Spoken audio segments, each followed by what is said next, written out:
meron na training yung mga tao nila bago sila sumampa sa barko. So bago sila sumampa, nagdahil na sila ng standard, sa instructor ang higit sa lahat, yung success factor po nila. Ang aming po trabaho, ang aking pong obligasyon ay yung mga bata. So yan, ang Pilipinas ang ating GDP, ang big part of our GDP is based on the services.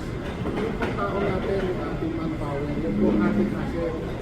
And as a whole country approach, dapat tayo magtulungan na yung ating mga bata ay mabigyan ng tamang trabaho sa pamamagitan ng tamang pag-aaral. 20% ko rin ako. Ang mga pinag-uusapan nyo kayo, robotics, AI, di samantalang tayo, biro sa katotohanan.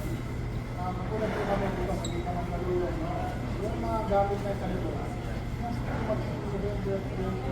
ikaw, hindi kita kilala, sa bahay, pumunta ka sa bahay, ipagpamatay kita naman ako. Pupunan niyo yung manok na kapitbahay, papatay mo yun, makakain ko sa inyo, pero hindi sabihin. Yung papasalamat mo naman po sa team at